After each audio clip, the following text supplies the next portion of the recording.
বেশিরভাগ সময় অসুস্থতা আর বিপদ আপদে লেগেই থাকে। ট্রিটমেন্টের সাথে সবর করছি চরম সীমা পর্যন্ত, তবুও মানব দেহ তো এত বিপদে ফরজ ইবাদতগুলো ছুটে যায়। যখন ছুটে তীব্র খারাপ লাগা কাজ করে, মন ছটফট করে আল্লাহর ইবাদত করার জন্য। কখনো পারি কখনো পারি না। কত দিনই ভাইদেরকে দেখি মাশাআল্লাহ, কত দিনই জ্ঞান। আমিও জ্ঞান চর্চা করতে চাই কিন্তু পারি না। আচ্ছা, আল্লাহ কি আমায় পরীক্ষা করছেন নাকি আযাব দিচ্ছেন? কখন বুঝবো কোনটায় আছি, আযাব নাকি পরীক্ষা? নিজের সাথে খারাপ কিছু হলে মনে প্রশ্ন তৈরি হয়, কেন আমার সাথেই এমন হলো, আমি কি দোষ করলাম? সেক্ষেত্রে আল্লাহকে এই ধরনের অভিযোগ দেওয়ার মতো পাপ করা থেকে কিভাবে বাঁচবো? কি করলে নিজের কষ্ট দূর হবে? ক্যাম্পাসে অনেক সময় কম্পিউটার বা মোবাইলে গেমস কম্পিটিশন হয়, এতে অংশগ্রহণ করার ব্যাপারে শরিয়াত দৃষ্টিভঙ্গি কি? ইসলাম অনুযায়ী কোনো ব্যক্তি যদি অমুসলিম অবস্থায় বা কালেমা না পড়ে মৃত্যুবরণ করে, তাহলে সে জাহান্নামে যাবে। কিন্তু অন্য ধর্ম অনুযায়ী জান্নাত বা স্বর্গে যাওয়ার জন্য শর্ত হচ্ছে ভালো কাজ করা, অন্যের ক্ষতি না করা। বিভিন্ন ধর্মের পণ্ডিত ব্যক্তিরাই, যাদের নিজের ধর্ম সহ অনেক ধর্মের জ্ঞান আছে, তারা এত জ্ঞানী হওয়া সত্ত্বেও ইসলামের সত্য উপলব্ধি করতে পারে না। সেখানে একজন স্বল্প জ্ঞানী বা অশিক্ষিত ব্যক্তির ধর্ম সম্পর্কে স্টাডি করে সত্য খুঁজে পাওয়ার বা চাওয়ার সম্ভাবনা বা সদিচ্ছা তো অনেক কঠিন বা কাল্পনিক। আবার পরিবেশের সমাজ ব্যবস্থাও মানুষের মনস্তত্ত্বের উপর অনেক প্রভাব ফেলে। এবং সাধারণ ব্যক্তি তো আর নবী বা উলিয়া পর্যায়ের না যে সে গভীর চিন্তায় সত্য খোঁজার ব্যাপারে নিমগ্ন থাকবে। এমত অবস্থায় অমুসলিম দেশের সাধারণ ব্যক্তি, যার যৌক্তিক চিন্তার ক্ষমতা কম, এমন ব্যক্তি ভালো কাজ করার পরও জাহান্নামে যাওয়া কি ইসলামে অনেক কঠিন বা কট্টর বর্বর বানায় না? বা এই ধরনের আইন বা আদেশের ব্যাখ্যা কি ইসলামে যেখানে মনে? ইসলাম মানে যৌক্তিক ও শান্তির ধর্ম। নির্দিষ্ট কিছু বিপদ কিভাবে দূর হবে, প্রায় 1 বছরের বেশি সময় ধরে সবর করার চেষ্টা করছি। আল্লাহর কাছে দোয়া করে যাচ্ছি, তবুও বিপদটা যেন রয়েই গেছে। মাঝে মাঝে সবরও করতে পারি না, হয়তো নিজেকে নিয়ন্ত্রণ করতে পারি না। অনেকটা সময় চলে গেছে, বিপদের পথ এখনো পার হয়নি। সবসময় আল্লাহর কাছে ফিরে আসি, চেষ্টা করি নিজেকে দিয়ে যতটুকু হয়। জানি আমার অনেক ভুল ত্রুটি আছে, সেগুলো নিয়ে আল্লাহর কাছে ক্ষমা চাই, বারবার ফিরে যায় আল্লাহর কাছে। এই বিপদ আর সবর নিয়ে কিছু নসিহত করতে, সামনে পথ কিভাবে অতিক্রম করতে পারি। আমি আমার বক্তব্যে বলেছি, মানব ইতিহাসের সবচেয়ে বিপদগ্রস্ত মানুষটির নাম মুহাম্মদ সাল্লাল্লাহু আলাইহি ওয়াসাল্লাম। মুহাম্মদ সাল্লাল্লাহু আলাইহি ওয়াসাল্লামের চাইতে বেশি বিপদ সংকুল ছিল এরকম কোন মানুষের জীবন আপনি দেখাতে পারবেন না। এটা আমার বক্তব্য নয়, খোদ তার বক্তব্য। নবী সাল্লাল্লাহু আলাইহি ওয়াসাল্লাম বলেছেন, আশাদ্দুন নাসে বালাআন আল আম্বিয়া সুম্মাল আমসাল ফাল আমসাল। সবচেয়ে বেশি বিপদগ্রস্ত ছিলেন, সবচেয়ে বেশি কষ্টে জর্জরিত ছিলেন নবী রাসূলগণ। এরপর নবী রাসূলদের সাথে যাদের যত বেশি সাদৃশ্য, যত বেশি মিল হবে, যাদের মধ্যে নবী রাসূলদের আদর্শ যত বেশি থাকবে, তাদের জীবনে বিপদ তত বেশি আসবে। অনেক মুসলিম বন্ধুরা প্রশ্ন করেন, ইসলাম যদি সত্য ধর্ম হয়, আল্লাহর অস্তিত্ব যদি সঠিক সত্য হয়, নাউজুবিল্লাহ, এরকম প্রশ্ন অনেক মুসলমানের সন্তান করেন, তাহলে মুসলমানরা কেন গোটা পৃথিবীতে মার খাচ্ছে? কেন ফিলিস্তিনেও আমরা দেখি বোমের নিচে মুসলমান? কেন কাশ্মীরেও আমরা দেখি নির্যাতনের নিচে মুসলমান? কেন সিরিয়াতেও আমরা দেখি নির্যাতিতে মুসলমান? কেন ইরাকে আমরা দেখি মার খাচ্ছে মুসলমান? কেন আফ্রিকা আমরা দেখি মার খাচ্ছে মুসলমান? কেন বার্মায় দেখি আমরা মার খাচ্ছে মুসলমান? কেন চায়নার উইঘুরে দেখছি আমরা মার খাচ্ছে মুসলমান? পৃথিবীর যেখানেই মার খাচ্ছে দেখবেন মুসলমান মায়ের নিচে আছে, উপরে মুসলমান নেই। তারপরও পৃথিবী বলবে মুসলমান সন্ত্রাসী। আমাদের অনেক মুসলমানকে তারা কনভিন্স করে ফেলেছে, অনেক মুসলমানের সন্তান কনভিন্স হয়ে গেছে, হ্যাঁ তাই তো, মুসলমানরা অনেক অশান্তি সৃষ্টি করে। দুইটা বিশ্বযুদ্ধ তো মুসলমানরাই করেছিল না? মুসলমানরা না? কত মানুষ মারা গেছে 2 বিশ্বযুদ্ধে? কত মানুষ? 100 মিলিয়নের বেশি মানুষ হত্যা করা হয়েছে 2টি বিশ্বযুদ্ধে। মুসলমানরা করেছে। মুহাম্মদ সাল্লাল্লাহু আলাইহি সাল্লাম তার আদর্শকে পৃথিবীতে প্রতিষ্ঠিত করতে গিয়ে 27টি যুদ্ধে তাকে সশরীরে অংশগ্রহণ করতে হয়েছে। 27টি যুদ্ধে তিনি অংশগ্রহণ করেছেন। এই সকল যুদ্ধে যত মানুষ মারা গেছে সবগুলোর যোগফল কত জানা আছে আমাদের কারো? মাত্র 1000 মানুষ। এর মধ্যে 600 জন বিশ্বাসঘাতকতার অপরাধে দণ্ডিত হয়ে মৃত্যুদণ্ডের মুখোমুখি হয়েছে, আর বাকি 400 মানুষ মারা গেছে 27টি যুদ্ধে। কল্পনা নয়, গল্প নয়, বাস্তব। এই জন্য বলেছি সিরাতের বই খুলেন, বিবেক খুলে যাবে। গোটা পৃথিবীতে ইসলামকে প্রতিষ্ঠা করতে গিয়ে মুহাম্মদ সাল্লাল্লাহু আলাইহি সাল্লাম 27টি যুদ্ধে অংশগ্রহণ করেছেন। সেখানে মানুষ মারা গেছে মাত্র 400 মানুষের জীবনের বিনিময়ে 400 মানুষের মূল্য, এটা দিয়ে গোটা বিশ্বে ইসলামকে প্রতিষ্ঠিত করেছেন মুহাম্মদ সাল্লাল্লাহু আলাইহি ওয়াসাল্লাম। একটা ইউনিয়ন দখল করতে গিয়ে তো 400 বেশি মানুষ মারা যায়। আজকের পৃথিবীর মানবতার সবক দেওয়া মানুষগুলো পাখির মতো মানুষ মেরে যেখানে সমান করে ফেলছে, সেই মানুষগুলোই আবার মুসলমানদেরকে বলে যে মুসলমানরা নাকি সন্ত্রাসী, মুসলমানরা নাকি পৃথিবীতে অশান্তি সৃষ্টি করছে। অথচ গোটা পৃথিবীর যেখানেই মার চলছে, যেখানেই যুদ্ধ চলছে, আপনি দেখবেন অস্ত্রের নিচে তাকালে দেখবেন মুসলমানের চেহারা, আর কোন ধর্মের মানুষের চেহারা আপনি দেখতে পাবেন। সে আফ্রিকা থেকে নিয়ে বার্মা পর্যন্ত কোথাও আপনি দেখাতে পারবেন না যুদ্ধ চলছে আর নিচে মুসলমানের চেহারা নাই, একটা জায়গা দেখাতে পারবেন। এত কিছুর পরও মুসলমানকে গালি শুনতে হয়। ভাইরা আমার, তো মুহাম্মদ সাল্লাল্লাহু আলাইহি সাল্লাম তার জীবন ছিল সবচেয়ে বেশি কষ্টের, সবচেয়ে জর্জরিত। এখনো মুসলমানরা সবচেয়ে শান্তিকামী, তারপরও তাদের সবচেয়ে বড় ব্লেমটা হজম করতে হয়, সবচেয়ে বড় মিথ্যা অভিযোগ তাদের উপরে করা হয়। অথচ মুসলমানরাই হলেন পৃথিবীর সবচাইতে শান্তিকামী, সবচাইতে শান্তি। যেই কোনো বিচারে আপনি উন্মুক্ত মনে যদি বিচার করেন, আপনি দেখবেন যে পৃথিবীতে কোনো গণহত্যার সাথে পৃথিবীর ইতিহাসে মুসলমান শাসকদের বহু দোষ ছিল, বহু ত্রুটি ছিল, শতকণ্ঠে আপনি সমালোচনা করতে পারেন।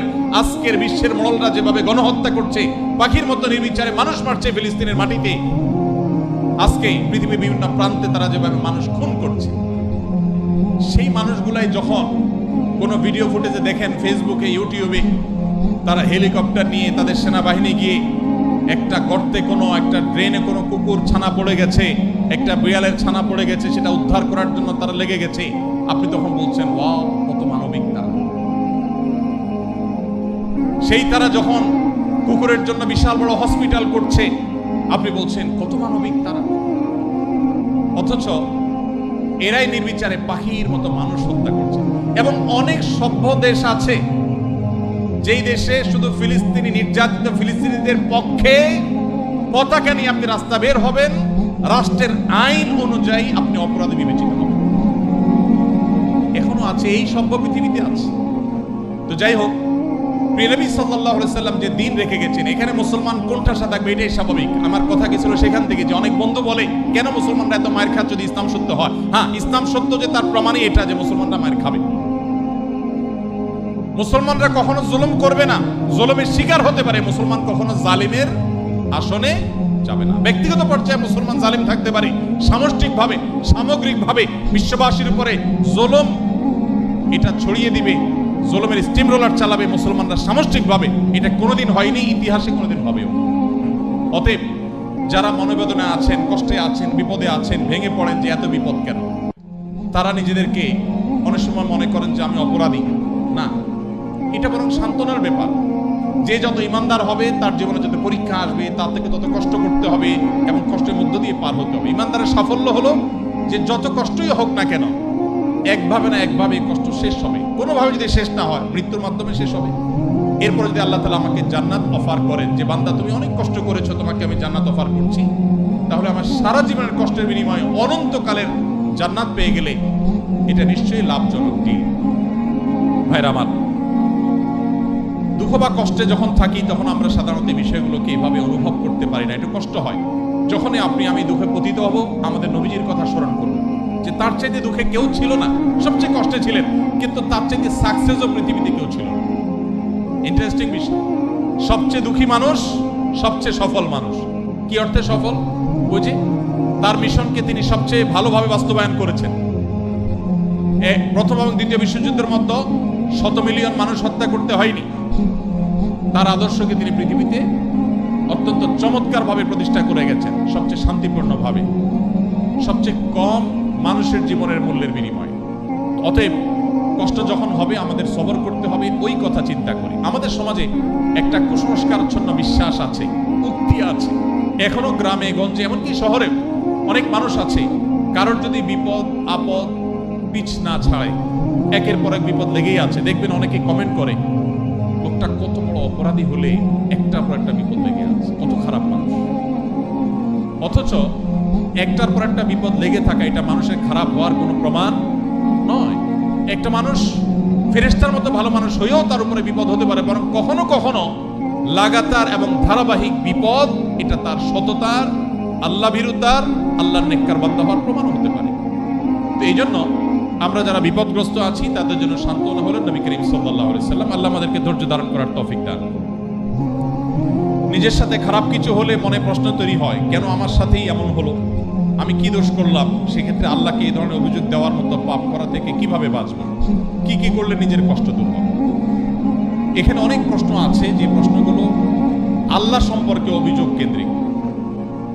আমাদের অনেক ভাইরা ইসলামটাকে ওই যে ভালো করে বোঝা হয় নাই, ইসলামটাকে ভালো করে শেখার সুযোগ হয়নি। আমরা আমাদের বিবেক দিয়ে আল্লাহ সুবহানাহু ওয়া তাআলাকে জাজ করে অনেক প্রশ্ন করি। অনেক সময় আমাদের এরকম মনে হয় যে এত মানুষ থাকতে আল্লাহ আমাকেই বা কেন বিপদ দিলেন। একটু আগে যে প্রশ্নের উত্তরে আমরা বলেছি আল্লাহ তাআলা সবচেয়ে বেশি বিপদ দিয়েছেন তার রাসূলদেরকে, তার নবীদেরকে। তাহলে কি আল্লাহর নবী এবং রাসূলদেরকে আল্লাহ অপছন্দ করতেন? নাউযুবিল্লাহ। তাহলে কাউকে বিপদ দিয়ে তাকে যদি ভালো কিছু, তার চেয়ে ভালো কিছু আল্লাহ তাআলা দেন, তাহলে বিপদ বিপদ নয়। কোন ডাক্তার যদি কোনো রোগীকে অপারেশন থিয়েটারে নিয়ে যান, সবকিছু বেঁধে বুঝে তারপরে তাকে কাটাছেঁড়া করার জন্য প্রস্তুতি নেন, খোলা চোখে মেডিকেল সায়েন্স সম্পর্কে মিনিমাম ধারণা না থাকা মানুষের কাছে মনে হবে যে এই লোকটাকেই কেন বেঁধে এরকম কষ্ট দেওয়া হচ্ছে। অথচ বাহ্যিক দৃষ্টিকোণ থেকে এটা কষ্ট দেওয়া হলেও এটা মূলত তার জন্য উপকার করা। আল্লাহ রাব্বুল আলামিন বান্দাকে অনেক সময় পরীক্ষা করেন, অনেক সময় কষ্ট দেন। বান্দা যখন সেটাকে সবর করতে পারে, হজম করতে পারে, বিনিময়ে আল্লাহ রাব্বুল আলামিন তাকে এমন জিনিস দান করেন যা সে কল্পনাও করেন। একটি আমল আছে যে আমলের বিনিময়ে আল্লাহ তাআলা দিবেন ব্ল্যাঙ্ক চেক দিয়ে বিনিময় দেওয়ার মতো করে, হিসেব ছাড়া। একটি মাত্র আমল আছে, আর কোনো আমল নাই। যে আমল সম্পর্কে আল্লাহ রাব্বুল আলামিন কোরআনে কারীমে বলেছেন যে এই আমলটি করলে দুনিয়াতে কোনো কাজের বিনিময় যেরকম ব্ল্যাঙ্ক চেক দিয়ে দিলে আমরা মনে করি যে ফিগার তার মতো বসা নিতে পারবে, সবচাইতে বড় অ্যামাউন্টটা সে বসাতে পারবে, ঠিক একইভাবে একটি আমল করলে কিয়ামতের ময়দানে বান্দাকে আল্লাহ তাআলা হিসেব করে করে কয় ওয়াক্ত নামাজ পড়েছো, কয়টা রোজা রেখেছো, কয় টাকা দান করেছো, কয়বার কোরআন তেলাওয়াত করেছো, কয়বার তাসবিহ করেছো, এভাবে হিসেব করে করে আল্লাহ তাআলা দিবেন না। আল্লাহ তাআলা থোক ব্ল্যাঙ্ক চেকের মতো হিসেব ছাড়া দিয়ে দিবেন একটা আমলের বিনিময়। সে আমলটা কি? কোরআনে কারীমে আল্লাহ বলেছেন ইন্নামা ইউওয়াফাস সাবিরুনা আজরাহুম বিগাইরি হিসাব। যারা তাদের জীবনে ধৈর্যশীল হিসেবে নিজেদেরকে প্রমাণ করতে পেরেছে। ইবাদত করতেও ধৈর্যের প্রয়োজন হয়, অপরাধ এবং পাপের পথ না মাড়ানোর জন্য ধৈর্যের সংযমের প্রয়োজন হয়, আর বিপদ আপদে কষ্টে তো নিজেকে ধৈর্যশীল রাখতেই হয়। এই ধৈর্য যদি কেউ ধরতে পারে, নবী কোরআনে কারীমে আল্লাহ তাআলা বলেছেন ইন্নামা ইউওয়াফাস সাবিরুনা আজরাহুম বিগাইরি হিসাব। ধৈর্যশীলদের বিনিময় আল্লাহ তাআলা দিবেন হিসেব ছাড়া, ব্ল্যাঙ্ক চেকের। এই জন্য নিজের জন্য খারাপ কিছু হলো, নিজের কোনো বিপদ হলো, আর তখন আমি মনে করলাম আল্লাহ আমাকেই বা কেন দিলেন। আল্লাহ আপনাকে ভালোবাসেন, সেজন্য আপনাকে তা দিয়েছেন। এটি আমার কথা নয়। নবী সাল্লাল্লাহু আলাইহি ওয়াসাল্লাম বলেছেন ইন্নাল্লাহা ইযা আহাব্বা কওমান ইবতালাহুম। আল্লাহ যখন কোন সম্প্রদায়কে, কোন মানুষকে ভালোবাসেন তাকে পরীক্ষায় ফেলেন, তাকে বিপদে ফেলেন। এটা আল্লাহ সুবহানাহু ওয়া তাআলার সিস্টেম। এই জন্য যারা বিপদগ্রস্ত হয়ে আমরা মন খারাপ করি তাদের জন্য এই সমস্ত হাদিসে রয়েছে সান্ত্বনা। ক্যাম্পাসে অনেক সময় কম্পিউটার বা মোবাইলে গেমস কম্পিটিশন হয়, এতে অংশগ্রহণ করার ব্যাপারে শরিয়া দৃষ্টিভঙ্গি কি? আমি জানি না আপনাদের ক্যাম্পাসে কিরকম গেমসের কম্পিটিশন হয়, কি ধরনের হয়, সেটার স্বরূপ কি। যদি এমন কোনো কম্পিটিশন হয় যেটা বাহ্যিক দৃষ্টিকোণ থেকে গেমস বলা হলেও সেটা জ্ঞানমূলক, সেখানে শিক্ষার কোনো ব্যাপার আছে, সেখানে কোনো টেকনিক্যাল বিষয়ের কোনো কম্পিটিশনের ব্যাপার আছে, যদি এরকম হয় তাহলে সেটা শরীয়তের দৃষ্টিকোণ থেকে নাজায়েজ নয়। আর যেই গেমস নিছকই গেমস, এখানে কোনো টেকনিক্যাল উন্নয়নের ব্যাপার নেই, এখানে কোনো কারিগরি দক্ষতার কম্পিটিশনের ব্যাপার নেই, নিছকই টাইম পাস, তো এটা একজন মুসলমানের জন্য কোন অবস্থাতে শরীয়ত জায়েজ করেনি। কোরআনে কারীমের 18 নম্বর পারার সূরা মুমিনুন একদম শুরুর দিকে প্রথম 3-4টি আয়াতের মধ্যে আল্লাহ তাআলা বলেছেন ওয়াল্লাযীনা হুম আনিল লাগওয়ি মুরিদুন। যারা অহেতুক কাজ থেকে বেঁচে থাকে, আল্লাহ তাআলা আরো কিছু বৈশিষ্ট্যের অধিকারী মানুষদেরকে বলেছেন উলাইকা হুমুল ওয়ারিসুন আল্লাযীনা ইয়ারিসুনাল ফিরদাউস ওয়া হুম ফি খালিদুন। এই মানুষগুলোই জান্নাতুল ফিরদাউসের অধিকারী হতে পারবে কিয়ামতের দিন, এবং সেখানে তারা চিরকাল থাকবে। এই জান্নাতুল ফেরদাউসের অধিকারী মানুষদের বৈশিষ্ট্যের মধ্যে একটা হলো তারা অহেতুক কাজ করবে না। ইসলাম আমাদেরকে সেই ধরনের খেলাধুলা অনুমোদন করে, অ্যাপ্রিসিয়েট করে, যেগুলোতে আমাদের শারীরিক কসরত হয়, ব্যায়াম হয়, এক্সারসাইজ হয়, এবং সেখানে পারস্পরিক লেনদেন নেই, জুয়া নেই। আপনি যদি শরিয়ার সীমানার মধ্যে থেকে ফুটবল খেলেন, আপনি যদি শতরুন্মুক্ত না থাকে, আপনি যদি শরিয়ার সীমানার মধ্যে থেকে ক্রিকেট খেলেন, সেখানে যদি আপনার টাকনুর নিচে কোনো পোশাক না যায়, আপনি যদি ব্যাডমিন্টন খেলেন, সেখানে যদি শরিয়ার কোনো সীমানা লঙ্ঘন না হয়, আপনি যদি এমন কোনো খেলাধুলা করেন যেই খেলাধুলার মধ্যে আপনার শারীরিক কসরত থাকে, শরীয়ত সেটাকে অনুমোদন করে। নবী করিম সাল্লাল্লাহু আলাইহি সাল্লাম কোথাও যাচ্ছিলেন, কিছু যুবক মিলে এরকম কোন একটা খেলাধুলা করছিলেন যেটা তাদের শারীরিক কসরত হয়, সেটা দেখে নবী করিম সাল্লাল্লাহু আলাইহি সাল্লামকে দেখে যখন তারা নিবৃত হয়ে গেল, নবী সাল্লাল্লাহু আলাইহি সাল্লাম তাদেরকে বললেন, তোমরা থামলে কেন? এটা করো, শরীয়ত নিষেধ করেনি তোমাদের।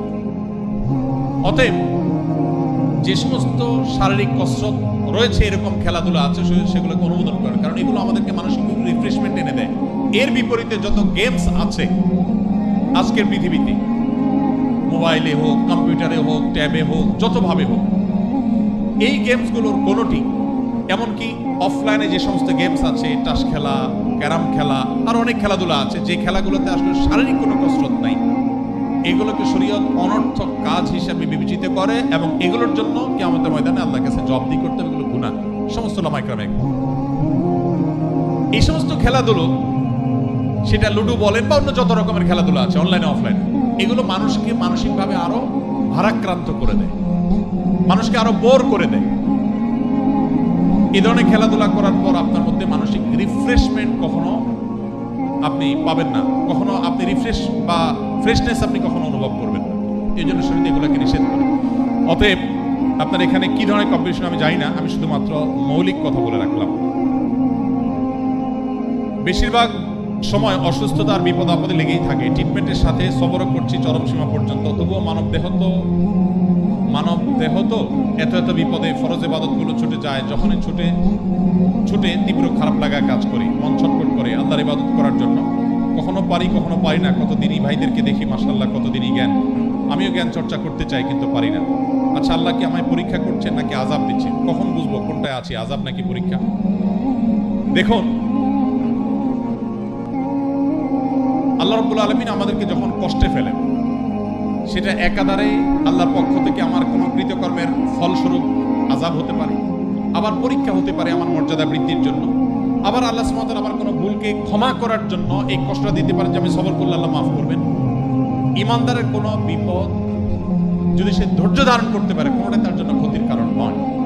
কোনো মানুষ যদি সুস্থ থাকা অবস্থায় কোনো ইবাদতবন্দি করতেন, অসুস্থ হওয়ার পর তিনি আর করতে পারেন না, আল্লাহ রাব্বুল আলামিন তাকে সুস্থ অবস্থায় করলে যে পরিমাণ সওয়াব দিতেন, অসুস্থ অবস্থায় করতে না পারার কারণেও আল্লাহ তাআলা তাকে সমান সওয়াব তাকে দিবেন। এই জন্য একজন ঈমানদার তার এই সমস্ত কারণে ডিপ্রেসড হওয়ার কোনো কারণ নাই। অনেক মুরব্বীরা আছেন, বৃদ্ধ মানুষ আছেন, যে চাইলে অনেক আমল করতে পারেন না। তাদের জন্য সান্ত্বনার বিষয় হলো যে আপনি সুস্থ সবল থাকা অবস্থায় যদি আমল করে থাকেন, তাহলে এখন অসুস্থ অবস্থা করতে না পারার কারণে আল্লাহ তাআলা আপনাকে বঞ্চিত করবেন না, আপনাকে এই পেনশনের মধ্যে করে সওয়াব দিবেন ইনশাআল্লাহ তাআলা। এরপরে প্রশ্ন হলো, ইসলাম অনুযায়ী কোনো ব্যক্তি যদি অমুসলিম অবস্থায় বা কালেমা না পড়ে মৃত্যুবরণ করে, তাহলে সে জাহান্নামে যাবে, কিন্তু অন্য ধর্ম অনুযায়ী জান্নাত বা স্বর্গে যাওয়ার জন্য শর্ত হচ্ছে ভালো কাজ করা, অন্যের ক্ষতি না করা। বিভিন্ন ধর্মের পণ্ডিত ব্যক্তিরাই, যাদের নিজের ধর্ম সহ অনেক ধর্মের জ্ঞান আছে, তারা এত জ্ঞানী হওয়া সত্ত্বেও ইসলামের সত্য উপলব্ধি করতে পারে না। সেখানে একজন স্বল্প জ্ঞানী বা অশিক্ষিত ব্যক্তির ধর্ম সম্পর্কে স্টাডি করে সত্য খুঁজে পাওয়ার বা চাওয়ার সম্ভাবনা বা সদিচ্ছা তো অনেক কঠিন বা কাল্পনিক। আবার পরিবেশের সমাজ ব্যবস্থাও মানুষের মনস্তত্ত্বের উপর অনেক প্রভাব ফেলে, এবং সাধারণ ব্যক্তি তো আর নবী বা উলিয়া পর্যায়ের না যে সে গভীর চিন্তায় সত্য খোঁজার ব্যাপারে নিমগ্ন থাকবে। এমত অবস্থায় অমুসলিম দেশের সাধারণ ব্যক্তি, যার যৌক্তিক চিন্তার ক্ষমতা কম, এমন ব্যক্তি ভালো কাজ করার পরও জাহান্নামে যাওয়া কি ইসলামে অনেক কঠিন বা কট্টর বর্বর বানায় না? বা এই ধরনের আইন বা আদেশের ব্যাখ্যা কি ইসলামে যেখানে ইসলাম মানে যৌক্তিক ও শান্তির ধর্ম? অনেক দীর্ঘ প্রশ্ন, কিন্তু প্রশ্নটা পরিষ্কার। আমাদের কোনো মুসলিম ভাইয়ের মনে প্রশ্ন জাগতে পারে যে অন্য ধর্মাবলম্বীরা আল্লাহর প্রতি ঈমান না আনার কারণে সে জাহান্নামে যাবে কেন? সে তো অনেক ভালো কাজ করেছে। অনেকে প্রশ্ন করে বিদ্যুৎ যে আবিষ্কার করেছে, তার আবিষ্কৃত বিদ্যুতের লাইট দিয়ে কোরআন পড়ে আপনি জান্নাতে যাবেন, আর সে বেঈমান হওয়ার কারণে জান্নাতে যাবে না, কেমন? অনেকে প্রশ্ন করেন না? অনেকে প্রশ্ন করেন। এই টাইপের আরো অনেক প্রশ্ন আছে, আমি আর উদাহরণে যাচ্ছি না, একটা দিয়ে আপনারা আশা করি বুঝতে পেরেছি। খুব ইন্টারেস্টিং প্রশ্ন কিন্তু। যার বিদ্যুতের আলো দিয়ে কোরআন পড়ে পড়ে আপনি জান্নাতে যাবেন, সেই বিদ্যুতের আবিষ্কারক তিনি শুধু মুসলিম না হওয়ার কারণে জান্নাতে যাবেন না, কেমন যৌক্তিক কথা? আপনারা অনেক সময় দেখবেন সোশ্যাল মিডিয়াতে কোনো অমুসলিম খেলোয়াড় মারা গেছে বা অমুসলিম কোনো বড় স্টার তারকা মারা গেছে, লেখা হয় RIP, রেস্ট ইন পিস। এটা লিখলে হুজুররা পাগল হয়। হুজুরদের জ্বালায় আসলে কোথাও থাকার উপায় নেই। তো RIP লিখছে পোলাপান, সেখানে হুজুররা বলে না, জায়েজ নাই, একজন অমুসলিম, তাকে কেন আপনি রেস্ট ইন পিস বা জান্নাতে আরামে ঘুমাও এটা বলতে পারেন? এই যে প্রশ্নটা, এই প্রশ্নটার অনেক টেকনিক্যাল উত্তর দেওয়া যায়। আমি একটা সংক্ষেপে খুব সহজ উত্তর দিই। আমি খুব সাদামাটা মানুষ, একজন টিপিক্যাল হুজুর, আপনারা সব শিক্ষিত মানুষ। দেখেন, বিদ্যুৎ যিনি আবিষ্কার করেছেন বা আপনি যে অমুসলিমের কথা বলছেন, যিনি ব্যক্তিগতভাবে অনেক ভালো মানুষ, অনেক কিছু, বাট ইমানটা নাই, অন্য ধর্মাবলম্বী কোনো মানুষ তাকে জীবদ্দশা যদি আপনি বলতেন ভাই চলেন জান্নাতে যাই, তিনি কিভাবে নিতেন এই কথাটাকে? আমি কি বোঝাতে পারি নাই আপনাদের? একজন অন্য ধর্মাবলম্বী, ধরেন একজন খেলোয়াড়ের নাম বলেন মুসলিম, মেসি, আপনি তো যায় বলেন মেসি ভাই চলো এসব বাচ্চা দিয়ে চলো জান্নাতে যাই, আপনার এই কথাটা কি সে ভালোভাবে নিবে? নিবে?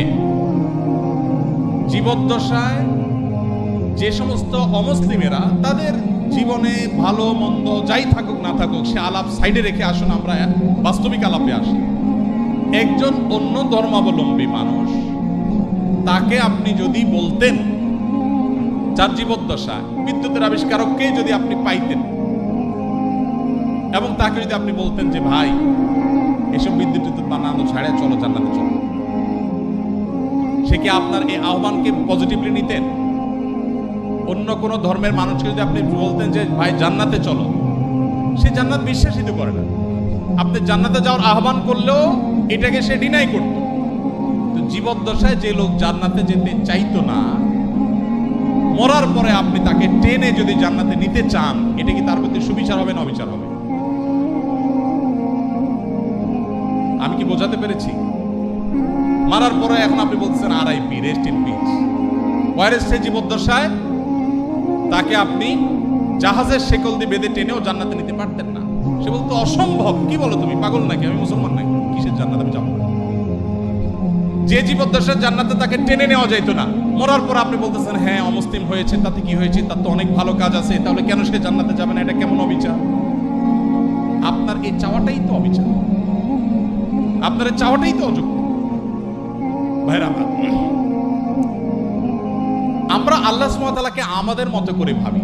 আমরা চিন্তা করি একটা মানুষের সব ঠিক আছে, শুধু ঈমানটা একটু নেই, শুধু ঈমানটা নেই, আর সব ঠিক আছে।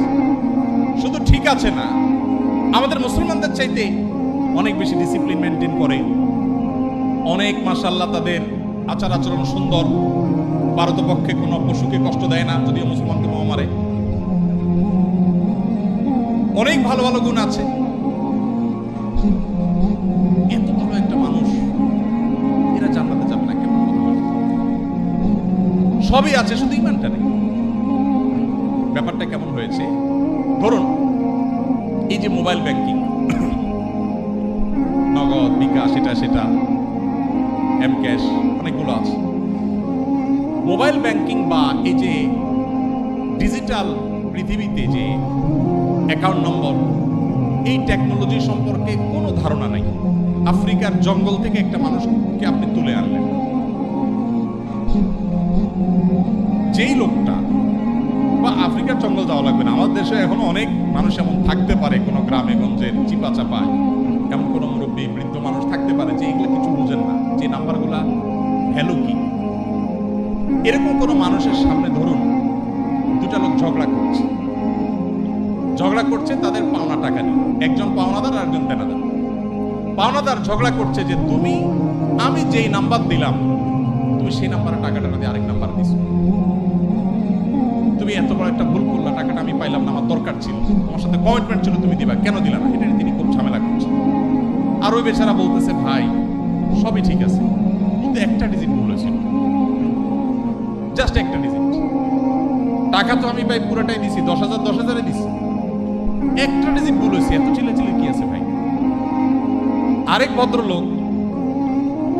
ভদ্রলোক তিনিও দেনাদার, তিনি 10,000 জায়গায় মাত্র 2,000 দিয়েছেন, তিনিও 10,000 দেনা ছিলেন।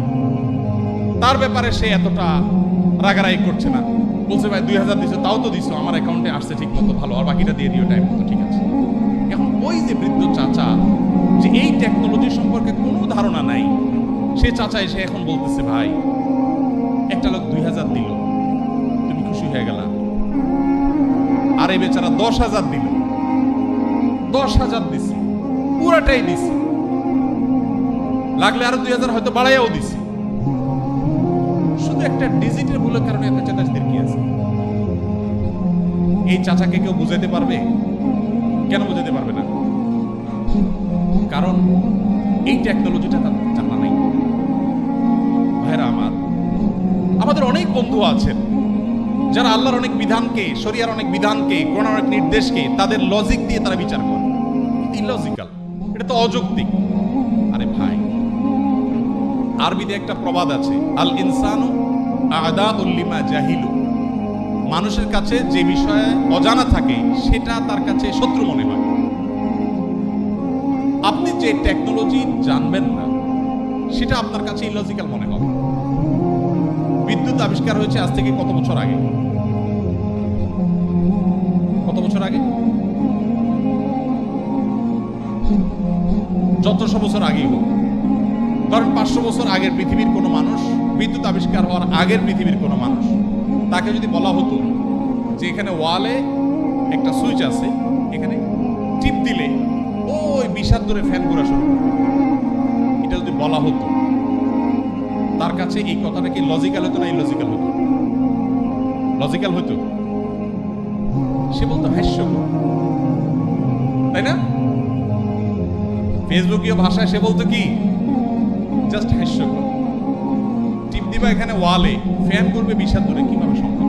ফালতু কথা, গল্পের আর জায়গা পাবো না, কারণ সেই টেকনোলজিটা জানা নাই।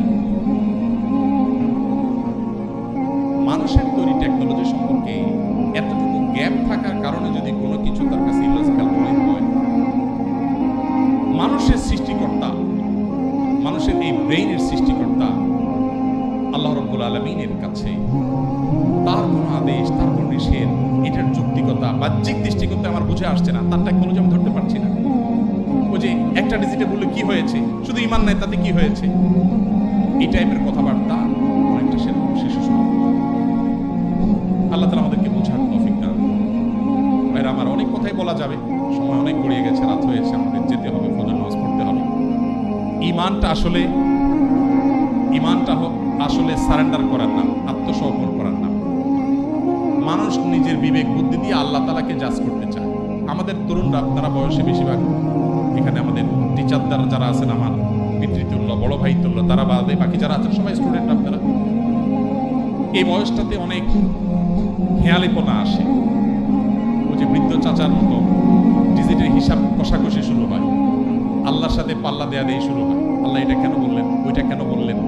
ভাই, আল্লাহ রাব্বুল আলামিন কেউ যদি অমুসলিমের ঘরে জন্ম নেয়, আল্লাহ তাআলাকে যদি সুস্থ বিবেক বুদ্ধি দিয়ে থাকেন, তিনি অসুস্থ না হন মানসিকভাবে, শুধুমাত্র তার কাছে এই জিজ্ঞাসা থাকবে তার বিবেক তার সৃষ্টিকর্তার পথে তারে পথ নির্দেশ করেছে কি করেনি।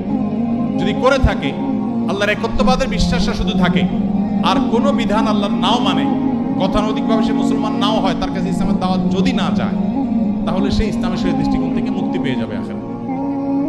আল্লাহ তাআলা কারো প্রতি জুলুম করবেন না। জুলুম করবেন না।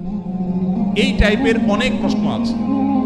গত 4-5 দিন আগে সম্ভবত গত বুধবারে ডেনমার্কের কোপেনহেগেনে একটা প্রোগ্রামে এক ভাই, প্রশ্ন দেখে বুঝলাম যে নাস্তিক ভাইটা 10-15টা প্রশ্ন করেছেন। এদিকে আমার ফ্লাইটের টাইম কাছাই গেছে, আমি ওই প্রশ্নগুলো টাচই করতে পারি না, খুব দুঃখ রয়ে গেছে আমার মনে।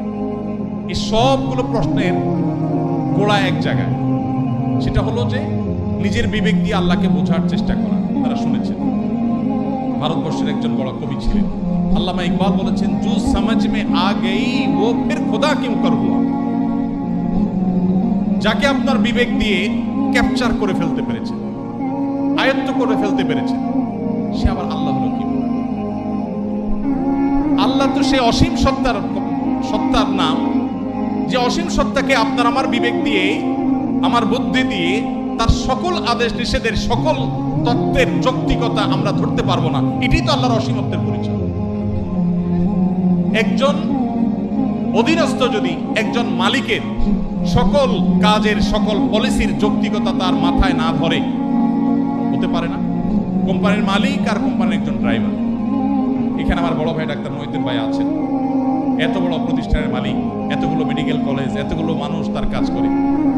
এখন উনি যদি ওনার একজন সাধারণ কর্মচারীকে বলেন এই জিনিসটা অমুক জায়গা দিয়ে আসো, এটা অমুক জায়গায় নিয়ে আসো, সে যদি বলে স্যার কেন করবো, যদি বলে যে অমুক রেটা দিয়ে আসো, স্যার কেন দিয়ে আসবো, কথায় কথা যদি সে স্যার কেন বলে, তাহলে এই মায়ের খাওয়ার উপযুক্ত হবে কি হবে না? কেন মায়ের খাওয়া উপযুক্ত হবে? আরে মিয়া, আমার সব কেন যদি তুমি বুঝে যাইতে, তাহলে তুমি তো ডাক্তার মহিউদ্দিন হয়ে যেতে, তাহলে তুমি তো আকিস গ্রুপের চেয়ারম্যান হয়ে যেতে, তাহলে তুমি তো শত শত হাজার হাজার কোটি টাকা বিজনেস করতে পারতা। আমার সব কিছুর যৌক্তিকতা তোমার বুঝে আসবে না। তুমি আমার জায়গায় আসতে বহু সময় লাগবে, আমার এই বয়স পার হয়েছে এগুলো বুঝতে। এটা যদি হয় একজন মানুষের তফাৎ, সেখানে সৃষ্টি হয়ে আল্লাহর সমস্ত আদেশ আমার বুঝতে হবে, আমার বুঝে আসে নাই, তাহলে আমি কেন মানবো? এটা সবচেয়ে হাস্যকর। আল্লাহ তাআলা আমাদেরকে আল্লাহর প্রতি পরিপূর্ণ ঈমান আনার তৌফিক দান করুন। কিয়ামতের আগে এক এক ঝড়ে কত মানুষ বেঈমান হয়ে যাবে, নবী সাল্লাল্লাহু আলাইহি ওয়াসাল্লাম বলেছেন। ভাইরা আমার, আপনারা দেশের কর্ণধার, আপনারা আমাদের আগামীর ভবিষ্যৎ। আমি আবারও আপনাদেরকে বলবো, প্লিজ ওয়াজ নির্ভর ধর্ম পালন করুন, কোরআন এবং হাদিস থেকে জ্ঞান অর্জন করুন। শুধুমাত্র মুখস্থ বাণী নয়, শুধুমাত্র মোটিভেশন বা অনুপ্রেরণামূলক বক্তব্য নয়, কোরআন এবং হাদিসের কথা করুন। আমি খুব আনন্দিত হই যখন দেখি ইউরোপে, আমেরিকাতে, জাপানে, কোরিয়াতে, বিভিন্ন দেশে আমাদের কুয়েটের ভাইরা সেসব জায়গাতে ইসলাম নিয়ে এত চমৎকারভাবে গবেষণা করছেন, পড়াশোনা করছেন, স্টাডি সার্কেল করছেন, ইসলাম বিভিন্ন অর্গানাইজেশন বলছেন, ভালো ভালো কাজ করছেন। আমার বুকটা ভরে ওঠে। আমি ঈর্ষান্বিত হই যে আমি গতানুগতিক মাদ্রাসা পড়ুয়া হয়েও জান্নাতের দৌড়ে, ইসলাম প্রচারের দৌড়ে কোনো ক্ষেত্রে মনে হয় আমার এই সমস্ত ভাইরা অনেকে আমার চেয়ে এগিয়ে আছে। আজকে আপনারা যারা আমার কথা শুনছেন, আমি আপনাদের সবাইকে, আমার বোনরা যারা আমার পর্দার আড়াল থেকে আমার কথা শুনছেন, আপনাদের সবাইকে আমাদের আহ্বান রাখতে চাই। আপনি বাঘের বাচ্চা মুসলমান, আপনি ওমর রাদিয়াল্লাহু আনহুর সন্তান, আবু বকরের সন্তান, আপনি স্পেন বিজয়ী তারেক বিন জিয়াদের সন্তান। মেডিকেল সায়েন্স থেকে নিয়ে কোরআনিক সায়েন্স পর্যন্ত এমন কোন সেক্টর না যে সেক্টরে মুসলমানদের সোনালী অতীত ছিল না।